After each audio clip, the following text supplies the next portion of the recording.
घटना चक्र पूर्वावलोकन सीरीज में आप सभी का स्वागत है। आज के इस वीडियो में हम राज्य एवं संघ राज्य क्षेत्रों के बारे में देखेंगे। तो इसके जो क्वेश्चन हैं उनको सॉल्व करने से पहले हम कुछ कॉन्सेप्ट देख लेते हैं कि क्या क्या कॉन्सेप्ट हैं और कैसे कैसे क्वेश्चन आए भी हैं। तो आइए स्टार्ट करते हैं। देखिए, जो भारत का संघ राज्य क्षेत्र है, इसके बारे में पहली बात ये समझनी है कि जो हमारे संविधान का भाग 1 है, जो संविधान है, जो भाग 1 है इसका, भाग 1, उसमें संघ और उसका राज्य क्षेत्र का वर्णन है। संघ और उसका क्षेत्र के बारे में बताया गया है कि भारतीय संविधान में संघ क्या होगा और उसका क्षेत्र क्या होगा। यहीं पर आप देखेंगे जो भाग 1 है वो अनुच्छेद 1 से 4 तक है। अनुच्छेद 1 से 4 तक है। तो यहाँ पर 4 अनुच्छेद काफी इंपॉर्टेंट हो जाते हैं। अनुच्छेद 1, 2, 3, 4, चारों के बारे में समझते हैं। पहले आर्टिकल 1, 2, 3 और 4। देखिए, आर्टिकल जो 1 है, अनुच्छेद 1 है, वो अनुच्छेद क्या कहता है? इंडिया यानी भारत राज्यों का एक संघ होगा। भारत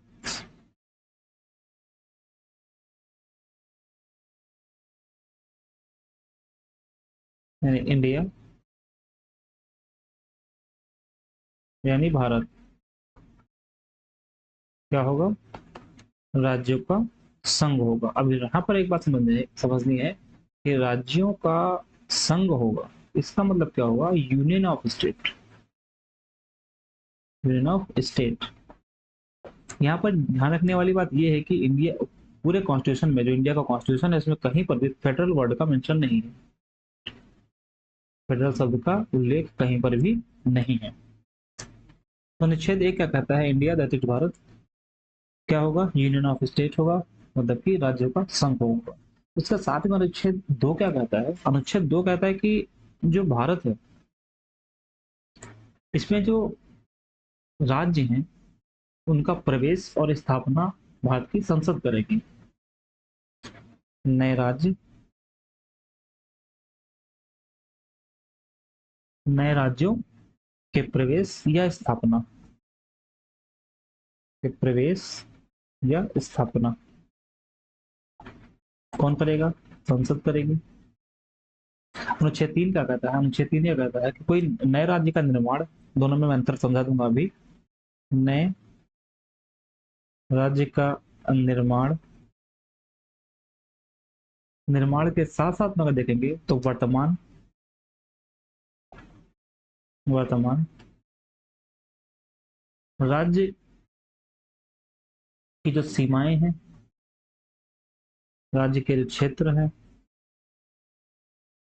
क्षेत्रों, सीमाओं, सीमाओं में परिवर्तन, सीमाओं में परिवर्तन करने की शक्ति किसके पास में है? संसद के पास में है। और अनुच्छेद 4 ये कहता है कि जो अनुच्छेद 2 और 3 के तहत काम किए गए हैं, ये अनुच्छेद 368 के तहत नहीं है। यानी कि अनुच्छेद 4 का कहता है कि आर्टिकल 2 और 3 के लिए संसद कोई अगर विधि बनाती है तो संविधान संशोधन नहीं माना जाएगा। संविधान संशोधन नहीं माना जाएगा, यानी कि अनुच्छेद 368 में नहीं माना जाएगा, नहीं माना जाएगा। आर्टिकल 368, 368 नहीं माना जाएगा। अब यहाँ पर जो दो अनुच्छेद हमने बताया आपको, पहला अनुच्छेद हमने आपको बताया इसमें कि जो जहाँ 2 है, अनुच्छेद 2 और 3, इसमें थोड़ा सा कन्फ्यूजन हो सकता है कि दोनों में अंतर क्या है। तो एक बात समझ लीजिएगा, जो अनुच्छेद 2 है वो उन राज्यों की बात करता है जो भारत का भाग नहीं है, मतलब कि पहले से भारत का हिस्सा नहीं है, उनकी बात यहाँ पर की जाती है। मतलब जो पहले से भारत संघ का हिस्सा ना हो। यहाँ पर किसकी बात की जा रही है? जो पहले से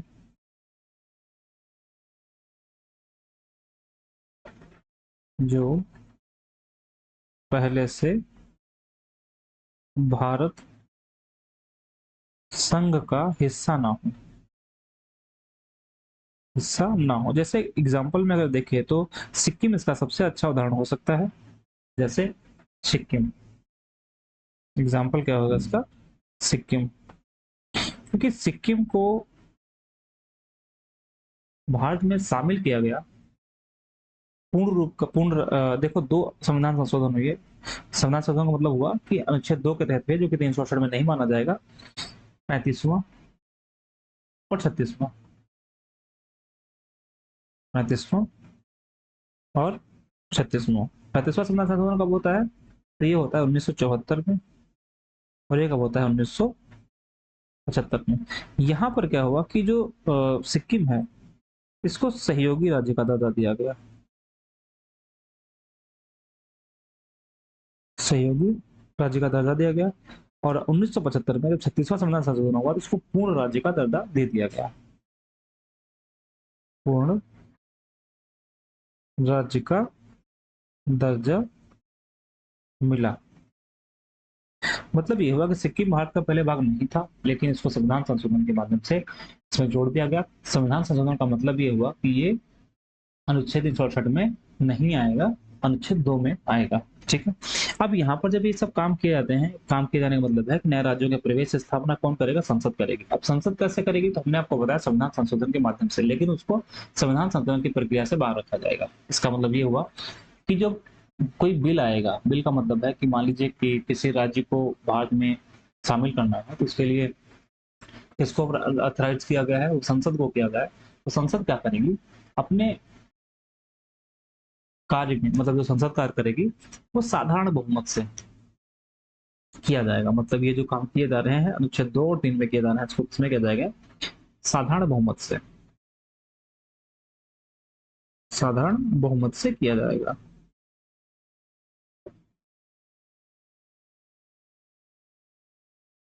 और अनुच्छेद 3 का मतलब क्या है, अनुच्छेद 3 का मतलब ये होगा कि जो राज्य पहले से सम्मिलित हैं इंडिया में, जो राज्य पहले से हैं। अनुच्छेद 3 में क्या होगा, जो राज्य पहले से हैं, जैसे पहले से भारतीय संघ का हिस्सा है, भारतीय संघ का हिस्सा है। जैसे उत्तर प्रदेश से काट करके उत्तराखंड बना, यूपी से उत्तराखंड बना। अभी रिसेंटली जो आपने देखा होगा 2014 में आंध्र प्रदेश से अलग होकर के तेलंगाना बना। तो यहाँ पर है क्या है, उत्तर प्रदेश पहले से है, आंध्र प्रदेश पहले से, तो इसकी सीमाओं को, इनकी सीमाओं मतलब इसको तोड़ करके एक दूसरा राज्य बना दिया गया। तो 2 और 3 में यही अंतर है कि 2 में राज्य पहले से नहीं हो, भारतीय संघ का हिस्सा नहीं होता है, और अनुच्छेद 3 के अंतर्गत भारतीय संघ का हिस्सा होता है। ठीक है। अब यहाँ पर एक बात समझने वाली है कि जो राज्यों का गठन है उसमें राज्यों से, जैसे मान लीजिए कि उत्तर प्रदेश का जब विभाजन किया गया, उत्तराखंड बनाया गया, या आंध्र प्रदेश का विभाजन तेलंगाना जब बनाया गया, तो इसमें क्या होता है कि जो संविधान संशोध मतलब बिल जो होता है, संसद ये कार्य करती है। संसद का मतलब है लोकसभा या राज्यसभा, इन दोनों में कहीं पर भी, लोकसभा या राज्यसभा, इन दोनों में किसी में से भी जो प्रस्ताव है, विधेयक है, बिल यहाँ से प्रस्तुत होगा, किसी में से भी विधेयक प्रस्तुत होगा, और वो राष्ट्रपति की पूर्व अनुमति से ही होगा, राष्ट्रपति की पूर्व अनुमति से होगा। पूर्व अनुमति आवश्यक है, पूर्व अनुमति आवश्यक। अब ये कब बोला गया, क्या मूल संविधान में था, बिल्कुल भी नहीं था। ये बात कब बोली गई, ये बात बोली गई है 5वें संविधान संशोधन 1955 में। संविधान संशोधन 1955 में बोली गई है कि अगर राज्यों के नाम बदलने हैं, उनका सीमा परिवर्तन करना है, या उसके क्षेत्र में कमी या वृद्धि करना है तो उसके लिए राष्ट्रपति की पूर्व अनुमति आवश्यक है, अदरवाइज नहीं होगा। दूसरी बात, इसमें क्या होता है, जैसे कोई राज्य है, जैसे मान लीजिए आंध्र प्रदेश था, वो प्रभावित होने वाला राज्य था जब तेलंगाना बनाया गया, तो इसमें जो प्रभावित होने वाले राज्य हैं, इनसे एक सीमा के अंदर मतलब एक टाइम पीरियड दिया जाता है कि भाई आप अपने विचार बताइए कि क्या है, कि उसका विभाजन किया जाए ना किया जाए, जैसा भी है बताइए। लेकिन अगर उस राज्य ने जो इससे प्रभावित हुआ है, अगर उसने अपनी कोई विचार या राय दे भी दिया तो माना जाना आवश्यक नहीं है। मतलब ये राष्ट्रपति की इच्छा पर निर्भर करता है कि उसकी बात को माना जाएगा कि नहीं माना जाएगा। ठीक है, तो हमने इसमें 4 आर्टिकल देख लिए, साथ में हमने ये भी देख लिया कि जो ये संशोधन होता है वो कैसे होता है, 7-8 बहुमत से होता है। विधेयक राष्ट्रपति की पूर्व अनुमति से किसी भी सदन में प्रस्तुत किया जा सकता है। अब इसमें क्या है कि बाद में जब राज्य गठन की बात की गई तो वहां पर कई सारी कमेटियां बनी, और भारत में जो सबसे बड़ी मांग थी भाषा के आधार पर राज्य का गठन किया जाना चाहिए, इसको लेकर के कई समितियां बनी। जैसे 3 समितियां आपने पढ़ी होंगी। जैसे पहली जो सब समिति है वो कौन सी है, एस के धर समिति के नाम से जानी जाती है। तो यहाँ पर देख लेते हैं राज्यों का पुनर्गठन। राज्यों का पुनर्गठन,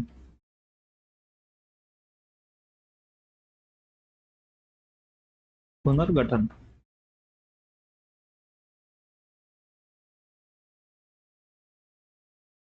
इससे संबंधित 3 समितियां हैं। पहली समिति एस के धर समिति,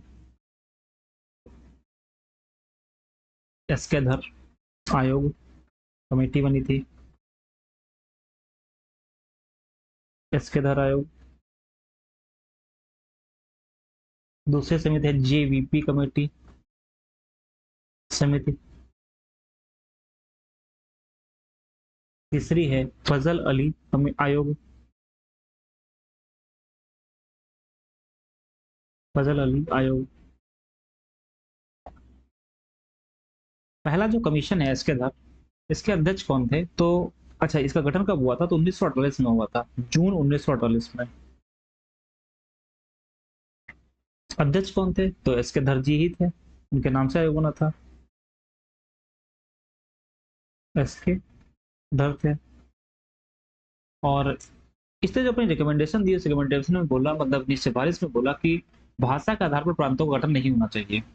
मतलब जो प्रांत होंगे वो भाषा के आधार पर नहीं होंगे। उसके बाद दूसरी जब कमेटी बनी तो उसका नाम है जेवीपी कमेटी। मतलब जेवीपी कमेटी में ये हुआ कि भाई इनको रिकमेंडेशन देना था कि कब, कि मतलब किस आधार पर एक कमेटी बनेगी। तो जे का मतलब है जवाहरलाल नेहरू, वी का मतलब है यहाँ पर वल्लभ भाई पटेल, और पी का मतलब है पट्टाभी सीता रमैया। तो जब इनकी कमेटी बनी तो इन्होंने भी अपनी कमेटी को प्रस्तुत किया अप्रैल 1949 में। अच्छा, यहाँ पर एक बात देखिएगा कि इनकी जो कमेटी आयोग बना था, इसके अध्यक्ष जी का आयोग बना था, ये आयोग ने अपनी रिपोर्ट प्रस्तुत की थी दिसंबर 1948 में। रिपोर्ट कब आई, दिसंबर 1948 में। और इन्होंने, इनकी जो कमेटी में, इन्होंने अपनी रिपोर्ट कब दे दी, अप्रैल 1949 में।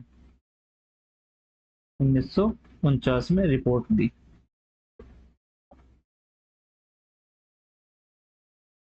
रिपोर्ट दी। अच्छा, इन्होंने भी ये बात पर इन्होंने भी ये बात बोली कि जो प्रांत होंगे वो भाषा के आधार पर नहीं होंगे। इन्होंने भी इस चीज को मना कर दिया कि भाषा आधार पर होना चाहिए।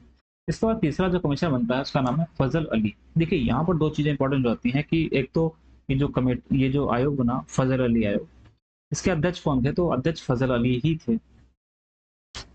ठीक है,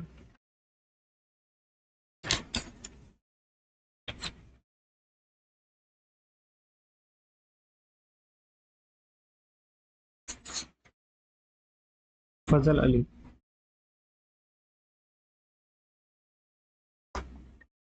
और इसमें सदस्य 2 सदस्य थे, याद रखिएगा, काफी इंपॉर्टेंट है। एक का नाम है हृदयनाथ कुंजरू, हृदयनाथ कुंजरू। और दूसरे हैं केम पडिक्कर। एम पडिक्कर। ये दो मेंबर हैं और बहुत इंपॉर्टेंट है, एग्जाम के पॉइंट ऑफ से जरूर पूछे जाते हैं। आपने देखा और पीवाईक्यू देखा होगा तो आपको देखने को मिलेगा, बहुत बार क्वेश्चन है पूछा गया यहाँ से। ठीक है, और इनका गठन कब हुआ था? तो इनका गठन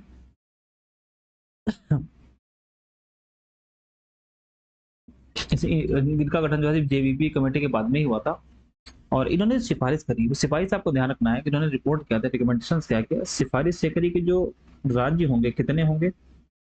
इन्हें बोला कि भारत में 16 प्रांत होने चाहिए और 3 यूनियन टेरिटरी मतलब संघराज्य क्षेत्र होने चाहिए। ये बात यहाँ पर इन्होंने बोली कि भारत में 16 प्रांत होने चाहिए और 16 प्रांत होने के साथ साथ में 3 संघराज्य क्षेत्र संघ शासित प्रदेश होने चाहिए।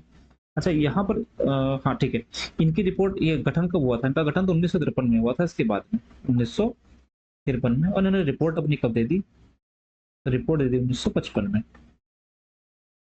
1955 में इन्होंने अपनी रिपोर्ट दे दी। अब यहाँ पर क्या है कि जब जेबीपी कमेटी बनी थी तो इसके बाद में ही जब इन्होंने भाषा के आधार पर राज्य गठन की बात को मना कर दिया, तो आंध्र प्रदेश में क्या हो रहा था कि काफी असंतोष व्याप्त हो गया। और असंतोष व्याप्त होने से वहां पर जो पट्टाली श्री रामालू नामक एक नेता थे आंध्र प्रदेश के, जो कि चाहते थे कि तेलुगु भाषा के आधार पर आंध्र प्रदेश का निर्माण गठन हो, तो उन्होंने इस सोच को लेकर के भूख हड़ताल कर दी। और भूख हड़ताल करने के बाद में 56 यानी 56वें दिन क्या हुआ, इनकी मृत्यु हो गई। तो इनकी जब मृत्यु हो गई तो काफी ज्यादा आक्रोश हुआ। और इनके आक्रोश को, लोगों के आक्रोश को देखते हुए पहला राज्य बनाया गया भाषा के आधार पर, जिसका नाम है आंध्र प्रदेश। यहाँ पर एक बात और लिख लीजिएगा, ध्यान रखिएगा कि आंध्र प्रदेश के नेता जो थे वो टी श्री रामालू, श्री रामालू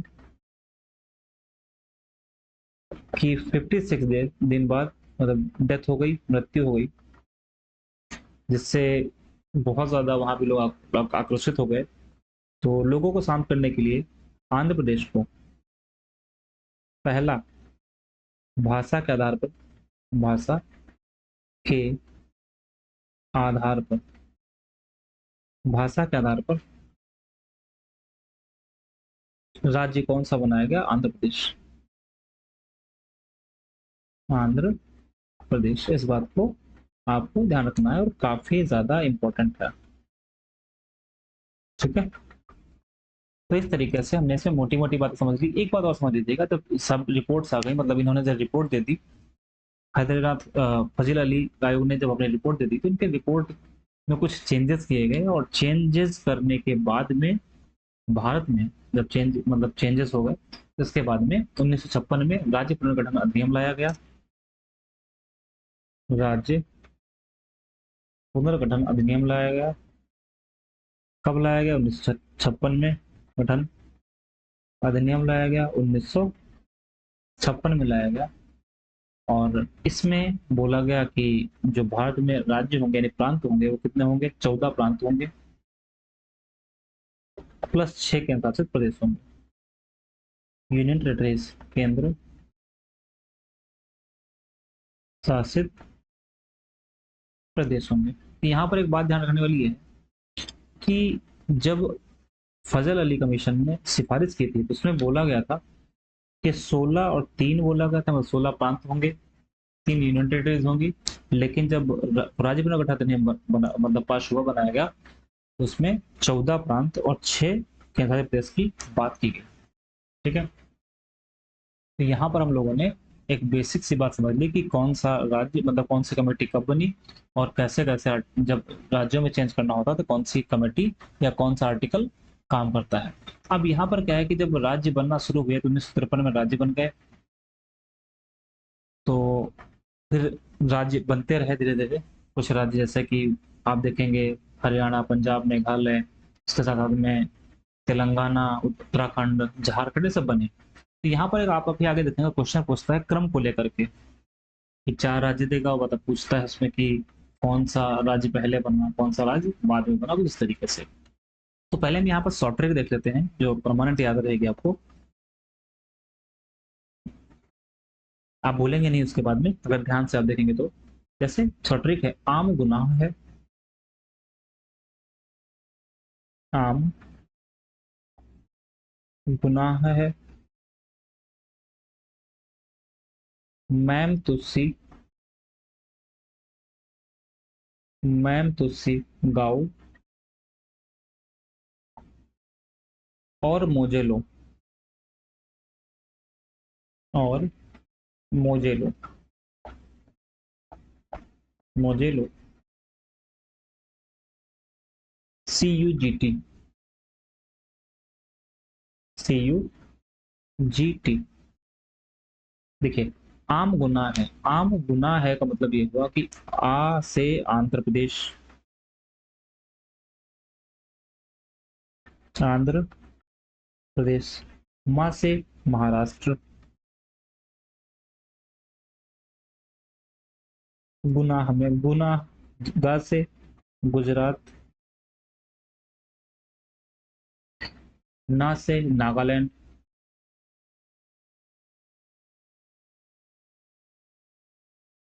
नागालैंड के बाद हा से हरियाणा।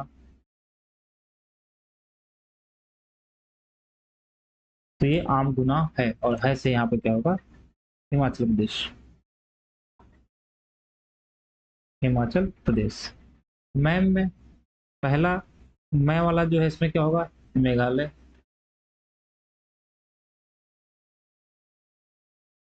और दूसरा जो मैं है वो क्या होगा, मणिपुर। तुसी, तुसी का मतलब है ता से त्रिपुरा,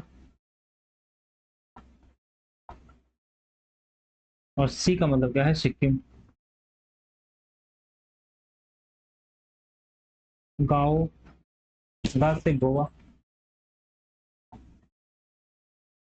गा से गोवा, और ओ से कुछ नहीं यहाँ पर होगा याद करने के लिए। फिर और में अरुणाचल प्रदेश, रा में कुछ नहीं है, अरुणाचल प्रदेश, अरुणाचल प्रदेश।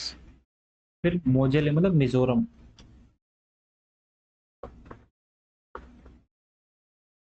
मिजोरम, और जोले से कुछ नहीं होगा।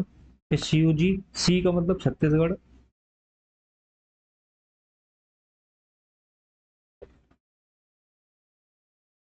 उत्तराखंड,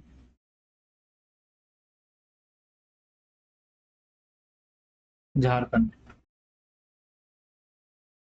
जे से बनता है बट यहाँ पे जी से याद रखना है, झारखंड।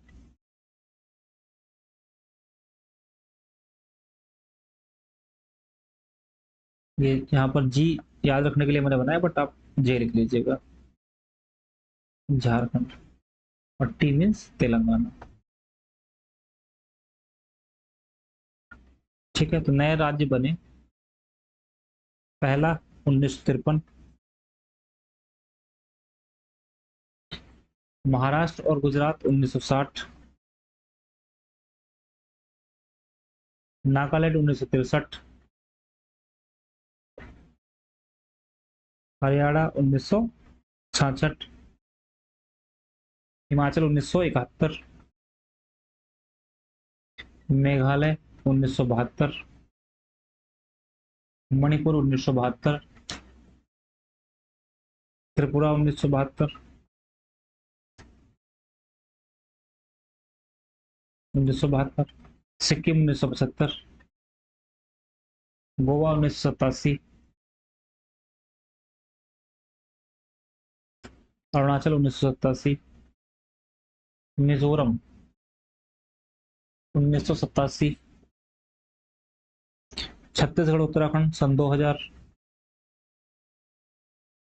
1 नवंबर, 9 नवंबर, 15 नवंबर, तेलंगाना 2014। तो यहाँ पर हमने एक ट्रिक आपको बता दी है, याद रखिएगा, बहुत ही इंपॉर्टेंट है। बहुत ही इंपॉर्टेंट का मतलब ये हुआ कि एग्जाम में अक्सर ये क्वेश्चन पूछता ही है। इसमें आप देखेंगे कई सारे क्वेश्चन आए, तो ये मोस्ट इंपॉर्टेंट ट्रिक है यहाँ पर। ठीक है, आइए अब सीधा क्वेश्चन पे चलते हैं, और जो चीजें छूट गई होंगी हम वहां से उनको कवर कर लेंगे। ठीक है, तो पहला क्वेश्चन है,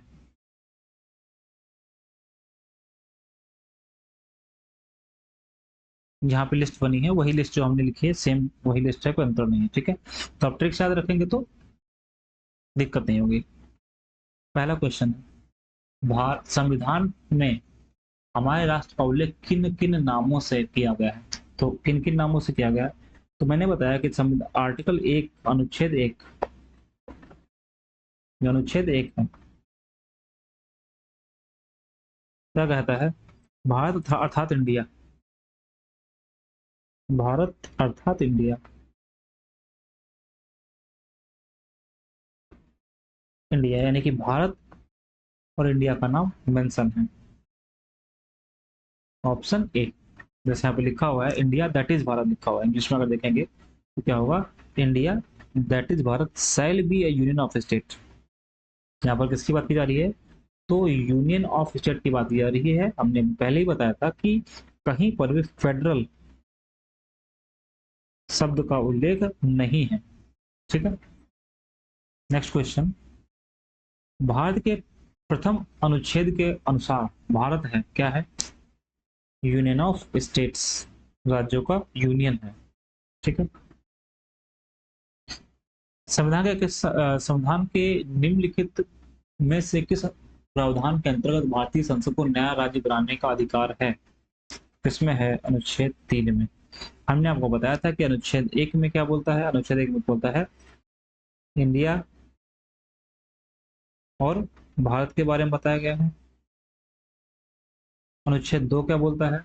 अनुच्छेद 2 में हमने आपको बताया कि इसमें नए राज्यों का प्रवेश और स्थापना की बात की जाती है, नए राज्यों का प्रवेश और स्थापना की बात की जाती है। अनुच्छेद 3 में नए राज्यों का निर्माण, नए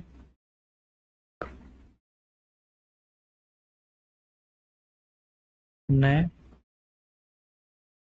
राज्यों का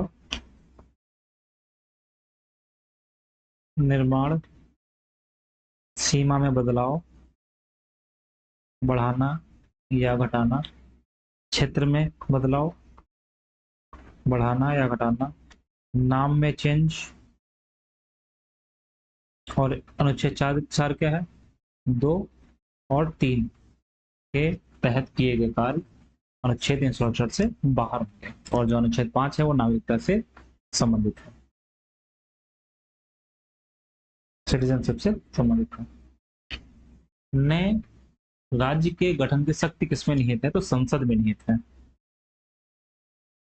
भारत के संविधान के अंतर्गत निम्नलिखित में से किसको राज्यों की सीमाओं में परिवर्तित करने का अधिकार है? वो संसद को है, लेकिन अगर कोई बिल आएगा तो राष्ट्रपति की पूर्व अनुमति से ही बिल आएगा। नेक्स्ट क्वेश्चन, एक राज्य को संघ में सम्मिलित करने अथवा नए राज्यों की स्थापना करने की कार्यपालिका शक्ति निम्नलिखित में से किसके पास में? संसद के पास में। भारतीय संघ के अंतर्गत किसी राज्य को मिलाने का अधिकार संसद को है। अभी देखो हमने पढ़ा, लगातार क्वेश्चन आ रहे हैं। अभी बढ़िया क्वेश्चन है, निम्नलिखित में से कौन सा कथन राज्य निर्माण के बारे में कौन सा कथन सही नहीं है, पूछ रहा है, ठीक है। तो पहला कथन यहाँ पर क्या है? संसद विधि द्वारा एक नए राज्य का निर्माण कर सकती है। तो बिल्कुल कर सकती है, संसद नए राज्यों का भी निर्माण कर सकती है। अभी हमने अभी बताया आपको, ये स्टेटमेंट सही है इसका। इस प्रकार की विधि में संविधान की पहली और चौथी अनुसूची में संशोधन होगा, ये भी सही है। इस प्रकार की विधि को अनुच्छेद 368 के प्रयोजन के लिए संविधान का संशोधन माना जाएगा? नहीं, ये नहीं माना जाएगा। ये स्टेटमेंट क्या है? ये गलत है, नहीं माना जाएगा। और चौथा ऑप्शन क्या है? इस प्रयोजन के लिए विधेयक संसद में तब तक पूरा स्थापित नहीं किया जा सकता जब तक उसे राज्य के विधानमंडल को निर्दिष्ट नहीं कर दिया गया जिसके क्षेत्र सीमा या नाम का प्रभाव पड़ता है। तो ये सही है। नेक्स्ट क्वेश्चन, एक नया राज्य बनाने में संवैधानिक संशोधन के लिए कैसा बहुमत चाहिए? साधारण बहुमत चाहिए, अभी हमने ऊपर आपको बताया। भारत में एक नए राज्य के सृजन करने वाले विधेयक को पारित होना अनिवार्य है। कैसे पारित होगा? साधारण बहुमत द्वारा इसे पारित करना अनिवार्य है, इसके लिए विशेष बहुमत नहीं चाहिए। नेक्स्ट क्वेश्चन क्या है?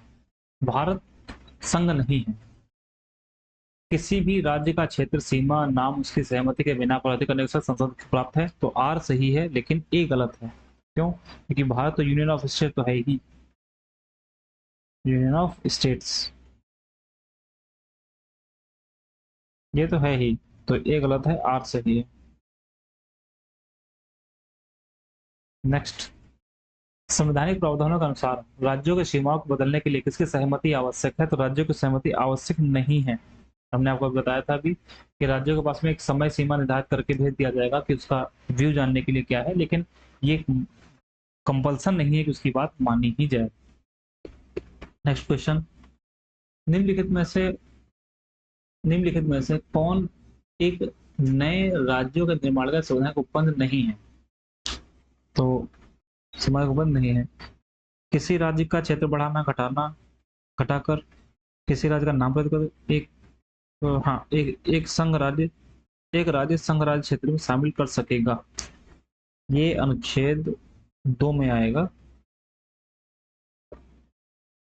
बाकी आते हैं अनुच्छेद 3 में, आर्टिकल 3 में आते हैं। ठीक है, नेक्स्ट क्वेश्चन की बात करते हैं।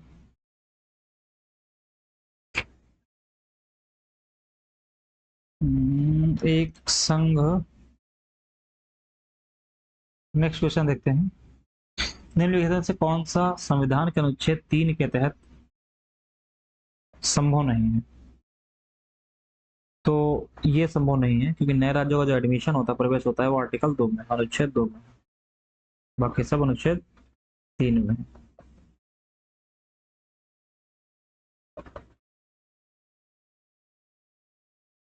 अगला क्वेश्चन है, सही बताना है कौन सा स्टेटमेंट सही है। संविधान में यूनियन ऑफ स्टेट शब्द प्रयुक्त हुआ है क्योंकि भारतीय राज्यों को अलग होने का अधिकार नहीं है, यह सही है।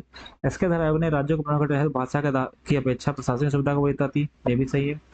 जेबीपी मतलब पंडित नेहरू, सरदार पटेल, पट्टाभी सीतारमैया की अध्यक्षता में कांग्रेस कमेटी राज्यों को भाषा की तरफ पसंद नहीं थी, ये तीनों बातें हमने बताई थी, स्टेटमेंट तीनों सही है यहाँ पर। नेक्स्ट क्वेश्चन है, भारतीय संघात्मक व्यवस्था के संदर्भ में निम्नलिखित में से कौन सा कथन सही है? भारतीय संविधान के अंतर्गत राज्यों को संघ से अलग होने का अधिकार नहीं है, ये स्टेटमेंट सही है। अलग होने की मात्र वकालत करने पर अभ्यर्थी की स्वतंत्रता की सुरक्षा मिलती है, ये बिल्कुल ही गलत है क्योंकि राज्यों को अलग होने की वकालत करने का भी अधिकार नहीं। जैसे हमारे यहाँ क्या है कि मतलब हमारे संविधान में क्या है कि हमें वाक स्वतंत्रता तो मिली है, मतलब बोलने का अधिकार तो हमें मिला हुआ है, लेकिन हम कोई ऐसी बात नहीं बोलेंगे, कुछ ऐसा नहीं बोलेंगे जिसकी वजह से हमारी एकता और अखंडता को कोई खतरा हो, यानी कि हम उसमें उसको खतरे में डालने वाली बात नहीं बोलेंगे। तो इसलिए इसका स्टेटमेंट एक सही होगा, बाकी इसमें गलत होंगे। अब यहाँ पर क्वेश्चन अभी मैंने बताया था कि राज्य पुनर्गठन आयोग ने 1 नवंबर 1956 कितने राज्य और कितने संघ राज्य बनाए? तो यहाँ पर किसकी बात की जा रही है? यहाँ पर बात की जा रही है जो राज्य पुनर्गठन अधिनियम है वो, तो उसमें हमने बताया था कि वो 14 राज्य और 6 संघ राज्यों की बात की थी। लेकिन अगर एसके वो जो कमेटी बनी थी फजल अली ने किसकी बात की थी? तो हमने बताया था कि 16 प्रांत और 3 यूटी, फजल अली।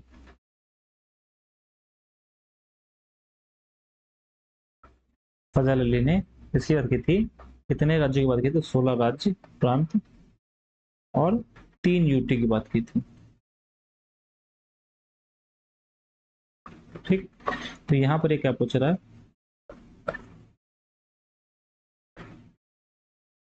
तो यहाँ पर ये पूछ रहा है राज्य पुनर्गठन आयोग के बारे में। अगर यही चीज पूछता फजल अली के बारे में तो हम ये वाला सही बात है।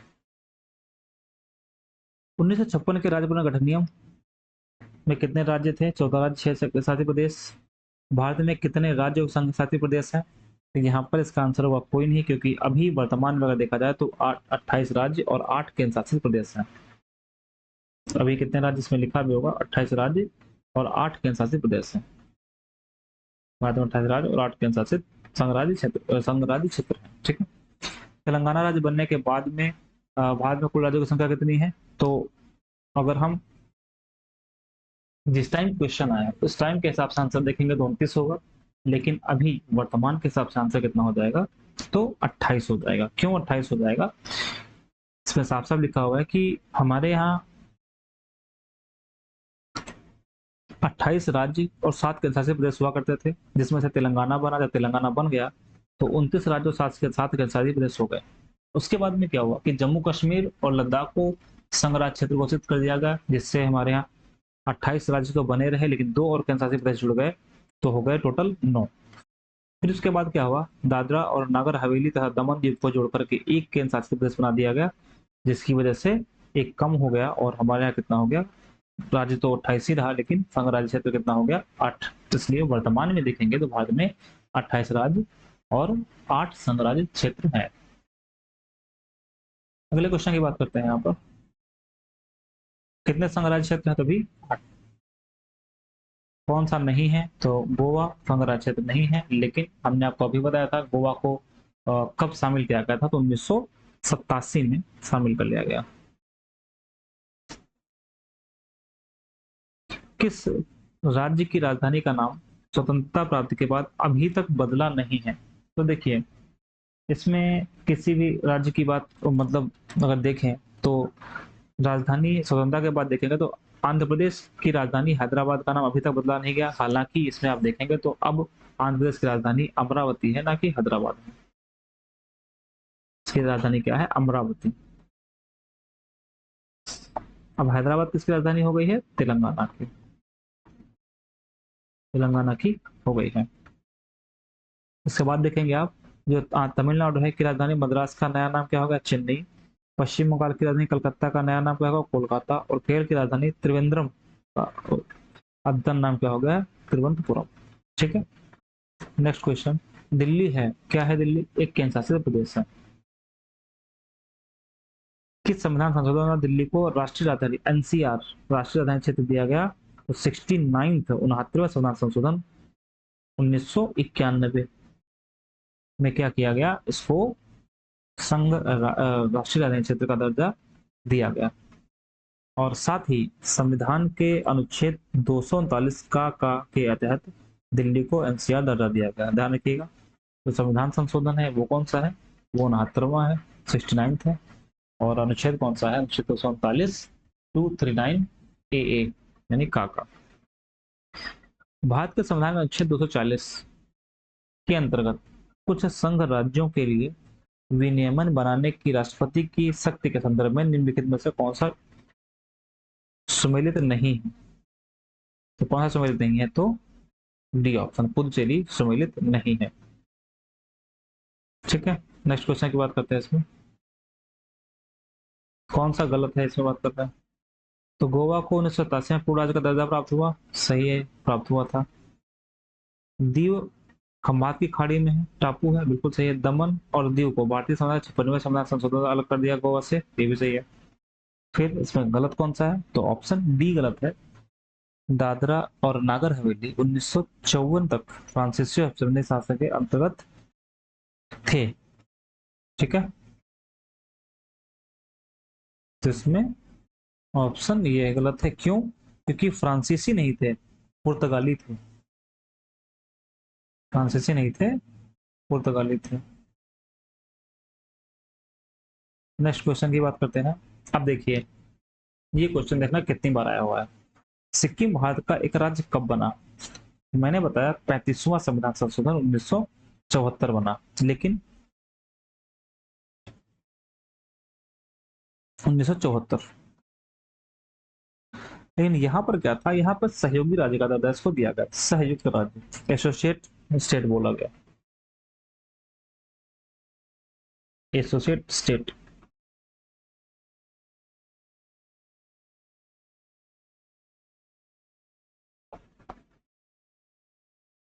बोला गया। लेकिन 36वें संविधान संशोधन द्वारा क्या हुआ, इसको पूर्ण राज्य का दर्जा दिया गया। ये कब हुआ, अगले साल ही हुआ, 1975 में, और पूर्ण राज्य बनाया गया। पूर्ण राज्य बनाया गया, कौन सा नंबर का, 22वें नंबर स्टेट बना। अब देखिए बार बार वही क्वेश्चन रिपीट हो रहा है कि जो सिक्किम है उसको पूर्ण राज्य कब बनाएगा? 36वां संविधान संशोधन। बिहार को काटकर एक पृथक वनांचल राज्य बनाना संभव है। तो बिहार को काटकर एक पृथक वनांचल राज्य बनाना संभव है। राज्य विधानसभा में पारित कानून करके, राज्यपाल द्वारा अध्यादेश को पारित करके, और संवैधानिक औपचारिक कानून संवैधानिक औपचारिकता को समाप्त करके। तो देखिए इसमें तीनों गलत हैं, क्योंकि ये जो बिहार को काट करके पृथक वनांचल राज्य बनाना, देखो राज्यों को बनाना या जोड़ना या उनकी सीमाएं बदलना किसका काम है? संसद का काम, पार्लियामेंट का काम है।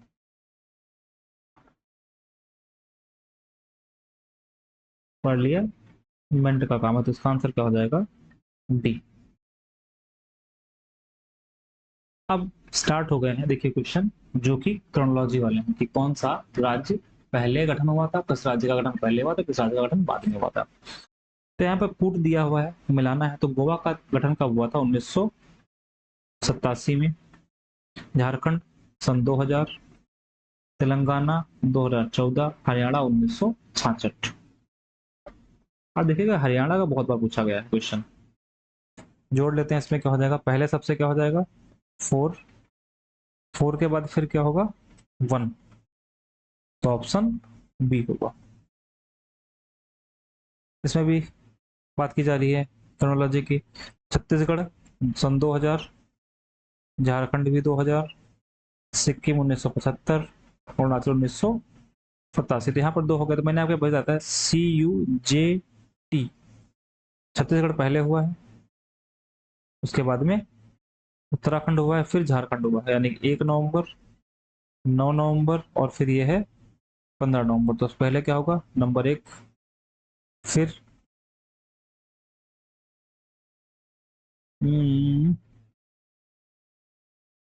इसमें जो आंसर होगा, पहले 1975 आएगा, यानी कि 4, और 1975 के बाद में क्या आ जाएगा? फिर 2 आ जाएगा। तो ये इसका आंसर सही होगा, ऑप्शन बी। नेक्स्ट क्वेश्चन का क्रम लगाना है। तो सिक्किम 1975, अरुणाचल प्रदेश 1987, नागालैंड 1963, हरियाणा 1966। अब देख लीजिए नागालैंड किसमें सबसे पहले? नागालैंड इसमें सबसे पहले, इसमें ये, और ये नहीं हो सकता। नागालैंड दोनों में, नागालैंड बात क्या आएगा? हरियाणा आएगा, तो इसमें यानी कि ऑप्शन बी करेक्ट। छत्तीसगढ़ कब बना? 1 नवंबर को। 9 नवंबर को क्या बना? उत्तराखंड।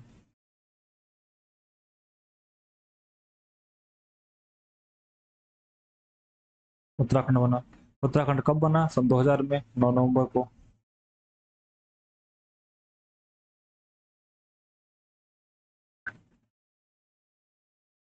निम्न राज्यों का सृजन 1960 के बाद हुआ, जो उनका क्लरम लगाना है। हरियाणा 1966, नागालैंड 1963, 1975, और सिक्किम हाँ, मेघालय का कब हुआ है निर्माण? 1972 को। सबसे पहले किसका हुआ? नागालैंड को। तो सी ऑप्शन। आंध्र प्रदेश 1953, हरियाणा 1966, सिक्किम 1975, अरुणाचल प्रदेश 1987। तो पहले किसका हुआ है? 1, 3, 4, 2। 1, 3, 4, 2, यानी कि यहाँ पर बी आंसर सही होगा। इसमें क्वेश्चन नंबर 38 में नागालैंड 1963, मेघालय 1972, सिक्किम 1975, अरुणाचल प्रदेश 1987। सबसे पहले नागालैंड होगा। हाँ यही सही है, इसमें सबसे पहले नागालैंड ही होगा। इसमें महाराष्ट्र कब बना है? तो महाराष्ट्र बना है 1960। और इसके साथ साथ में अगर देखिए तो इसमें जो राजस्थान बना है वो कब बना है? 1956 में ही बन गया था, जब वो राज्य पुनर्गठन अधिनियम पास हुआ था, तो 1956। और हरियाणा 1963 में, 1966 में, 63 में तो नागालैंड बना था। इसका आंसर होगा डी। फिर मैच करने के लिए आ रहा है कि इसमें नागालैंड 1962 लिखा हुआ, लेकिन वो कब था? 1963 में। तेलंगाना 2014 में, सिक्किम 1975 में और झारखंड सन 2000 में। ठीक है, इसलिए यहाँ पर देखेंगे तो यहाँ पर कोई मैच नहीं करता है, क्योंकि ये 1962 में नहीं, 1963 में है। नेक्स्ट क्वेश्चन की बात करते हैं। तो नेक्स्ट क्वेश्चन में है कि निम्नलिखित में से किस राज्य का पुनर्गठन किस राज्य का गठन वर्ष 1948 में होगा। तो यहाँ पर अगर देखेंगे तो 1948 में किसी का हुआ नहीं गठन, क्योंकि जो असम है इसका गठन कब हुआ, 1950 में हुआ था। पश्चिम बंगाल का 1950 में हुआ था। पंजाब 1950 में हुआ था। हिमाचल 1971 में हुआ था। कौन सा असत्य है? असत्य की बात की जा रही है, कौन सा कथन इसमें असत्य है? मैसूर राज्य का नाम मैसूर राज्य का नया नाम तमिलनाडु रखा गया, यही असत्य है। क्योंकि जो मैसूर है, अगर आप देखेंगे तो उसका नया नाम तमिलनाडु नहीं है, ये है कर्नाटक। नया नाम क्या है? कर्नाटक। पहला स्टेटमेंट ही क्या हो गया? गलत। बाकी तीन स्टेटमेंट देख लेते हैं कि गोवा और दमन द्वीप को अलग, गोवा को दमन द्वीप से अलग किया गया, हाँ सही है। मुंबई राज्य गुजरात महाराष्ट्र में किया गया, ये भी सही है। हिमाचल प्रदेश पर संघ शासित प्रदेश था, बाद में ये राज्य बन गया। कब बना? तो 1971 में बन गया था। भाषा के आधार पर राज्यों के गठन हेतु राज्य पुनर्गठन अधिनियम राज्य पुनर्गठन आयोग की स्थापना कब की गई थी? तो भाषा के आधार पर अगर आप देखेंगे तो 1953 में हमने आपको बताया था कि जो फजल अली की अध्यक्षता में कमेटी बनी थी, आयोग बना था। आयोग 1953 में बना था। और रिपोर्ट कब की थी? तो 1955 में। तो इसलिए इसका आंसर कोई भी यहाँ पर नहीं होगा। भाषा के आधार पर राज्य का पुनर्गठन कब किया गया? तो 1956 में किया गया, फजल अली की रिपोर्ट के बाद में। भाषा के आधार पर सर्वप्रथम किस राज्य का गठन हुआ? आंध्र प्रदेश 1953 में। 1953 में। बाकी सारी डिटेल्स मैंने बताई दिया ऊपर। निम्नलिखित में से कौन सा भारत में भाषा के आधार पर बना पहला राज्य था? वो कौन सा है? आंध्र प्रदेश। अभी देखिएगा कितना इंपॉर्टेंट है, कितनी बार बनाया। आंध्र प्रदेश एक भाषाई राज्य के रूप में कब गठित हुआ? 1953 में। नेक्स्ट क्वेश्चन है, भारत में राज्य पुनर्गठन आयोग की संस्तुति के आधार पर राज्यों का पुनर्गठन अधिनियम कब किस पुनर्गठन किस वर्ष किया गया? 1956 में किया गया। फिर क्वेश्चन है, निम्नलिखित में से किस राज्य को केंद्र सरकार द्वारा विशेष श्रेणी दर्जा SCS कभी प्रदान नहीं किया गया? बिहार को। बिहार को प्रदान नहीं किया गया। 8 राज्यों को विशेष दर्जा दिया गया है, जिसमें से मणिपुर, मेघालय, त्रिपुरा, सिक्किम, अरुणाचल प्रदेश, असम, नागालैंड, मिजोरम, यही नॉर्थ ईस्ट के जो स्टेट है उनको दिया गया है, जबकि 3 हिमालयी राज्य हैं। कुल कितने हैं? 11। ये क्वेश्चन इंडिविजुअली पूछ सकता है कि भारत में कितने राज्यों और केंद्र शासित प्रदेशों को विशेष श्रेणी का दर्जा दिया गया है? तो कितने होंगे? 11, जिसमें से 3 ऐसे हैं जो हिमालयी राज्य के हैं, और बाकी 8 कौन से हैं जो कि पूर्वोत्तर में आते हैं। हिमालय राज्य में कौन कौन सा है? उत्तराखंड, हिमाचल प्रदेश और जम्मू कश्मीर, जब राज्य के रूप में था तो तब। अगला क्वेश्चन है कि निम्नलिखित कथनों में से कौन सा सत्य है? सही की बात की जा रही है। कांग्रेस के नागपुर सत्र 1920 के पश्चात प्रांतीय कांग्रेस समितियों का गठन भाषा के आधार पर किया गया, सही है ये। 1948 में कांग्रेस ने भाषा के आधार पर प्रांतीय गठन की मांग को अस्वीकार कर दिया, ये भी सही है। इसका आंसर क्या होगा? A एंड D दोनों। ठीक है, तो इसमें इतने ही क्वेश्चन थे। जो इंपॉर्टेंट बातें थी हमने पहले ही कर ली थी। आगे एग्जाम में ध्यान रखिएगा कि इसमें जो क्वेश्चन बन सकता है वो राज्यों को लेकर के बन सकता है, कि कौन पहले बना कौन बाद में बना, इस तरीके से बन सकता है। क्योंकि तेलंगाना के बने हुए 10 साल हो गए हैं, तो एक बार क्वेश्चन पूछा जा सकता है, इस बार क्रम लगाने के लिए पूछ सकता है। तो इस वीडियो में इतना ही। कैसा लगा वीडियो जरूर बताइएगा। मिलते हैं अगले वीडियो में। बहुत बहुत धन्यवाद।